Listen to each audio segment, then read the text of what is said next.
Hello, I'm Jake. And I'm Christine. And if things go right, this video will be put up on exactly Halloween. And I thought, what more appropriate than to watch a trailer for one of the actual Halloween movies. But today we're going to look at a trailer for the Halloween movie that is, at the same time, not considered a Halloween movie by the fans. Halloween 3, Season of the Witch. And this trailer is actually going to be the shortest one we've ever watched, so the usual format I do where we talk and then I cut back to our reactions, I'm probably not going to do that for this one, so we're just going to watch it straight through. Cool. So this is...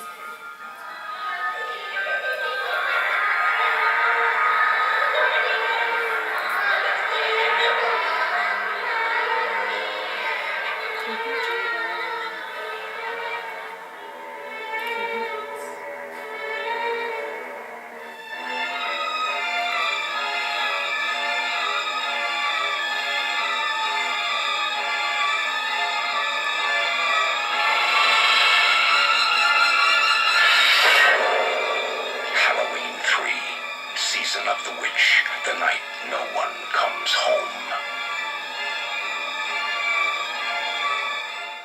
So, what did you think of that trailer?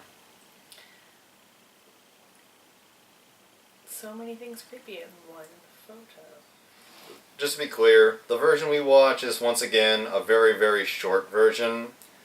There is a version with clips, but I love this version so much more. It reveals absolutely nothing about the film, but it just gets you suspensefully intrigued. Indeed, and it's just one zooming in shot of a Halloween decoration that has a spider crawl out of it, and then we see these, we go close up on the eyes of the ornament, and then all of a sudden real eyes are in it. These last three trailers that we've seen just have so much great mystery to them that make you think, I gotta see it so I can understand what this is about. Yeah. And I think you just don't, you get this kind of suspense and everything like that you would, but without like knowing that there's going to be this one scene that you just can feel that something's going to pop out, which a lot of the trailers these days kind of do, and they almost spoil it.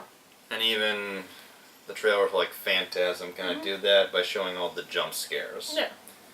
But here, yeah, it's just this one small thing, and this trailer I think is actually pretty scary on its own. Yeah, that little yellow spider coming out of the face, not my favorite.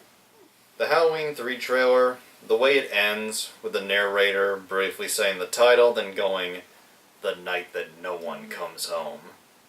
Do you get what that's a reference to? Yeah, so like you're trick-or-treating, and then for some reason nobody comes home. You don't die. No. Okay. That could be a way to look at it, but the actual thing is, it's a play on the tagline for the very first Halloween, which was "The night he came home." Now, I assume you haven't seen Halloween 3? Or I have not. Well, let me explain. Halloween 3 is the most, and I don't think it should be, it is considered the most hated sequel in the Halloween franchise. And here's the reason why.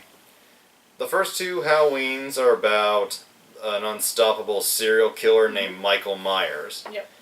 Halloween 3 is not a continuation of the Michael Myers storyline. Oh. In fact, it doesn't even take place in the same universe as the Michael Myers storyline. Halloween 3 is a movie about a group of witches who run a Halloween mask company. Yeah. And have put little stones, bits of a huge stone, into the mask. And they run these commercials nonstop telling kids to buy their masks and to watch the Halloween special they've made on Halloween at a specific time. And to be sure to wear their masks.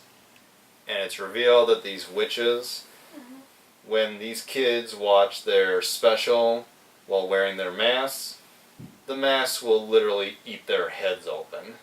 Oh my god. So yeah, that's the plot. A group of witches planning to slaughter thousands of children with a TV commercial. We're just so anti-TV with Videodrome and then this. Personally, It didn't work. We still watch TV. And the fans hated it because it's called Halloween 3 and it does not have Michael Myers. Yeah, or anything that sounds like it's similar to the... My best friend Mike, he loves Halloween 3, and a lot of people today actually do love it, me included, and people who hated it in the 80s have some of them have warmed up to it today, and the thing that they all say is, it's good, and if it had been called anything but Halloween 3, we would have loved it. Because on its own, as its own horror film, it's actually very well made, it has great atmosphere, and even though he didn't write or direct it, John Carpenter came back to give it his own personal music score. Huh. And it has this great theme called The Chariot of Pumpkins, which I can't play for this video because if I do, it'll get a Content ID claim. Yeah. Isn't YouTube great? I'll play it for you afterwards. Perfect.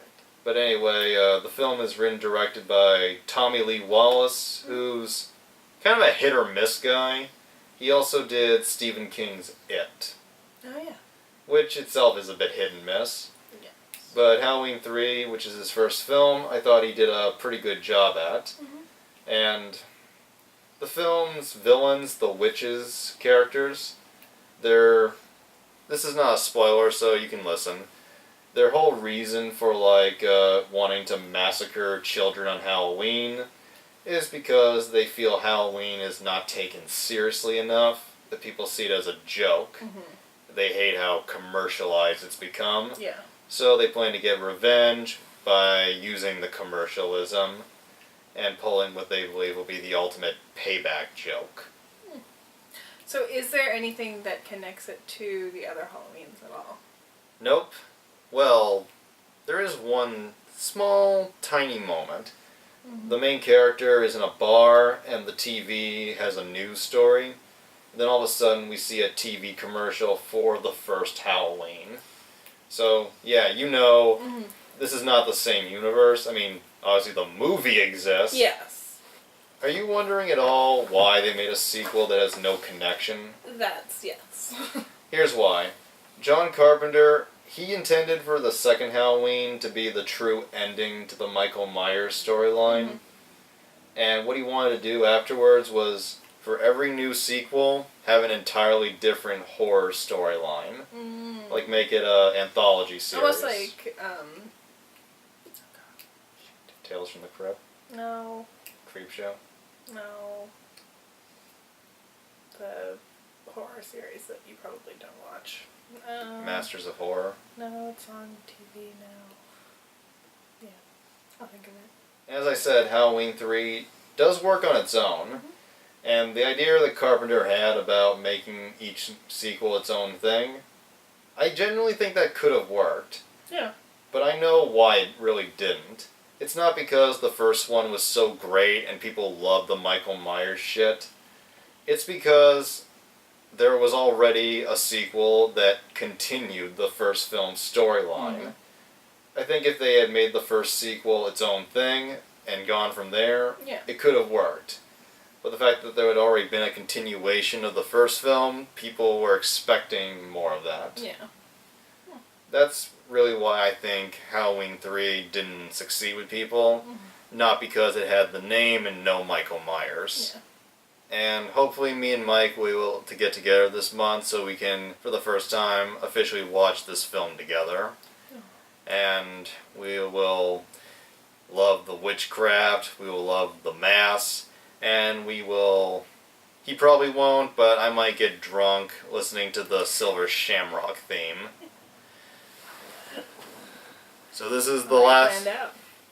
So that is it. That is the last old school trailer hound of October, and it feels appropriate that it comes out on Halloween Day itself. Hope you liked it, and hope you have a good spooky day, either with candy, movies, or illegal things. Whatever floats your boat. Happy Halloween.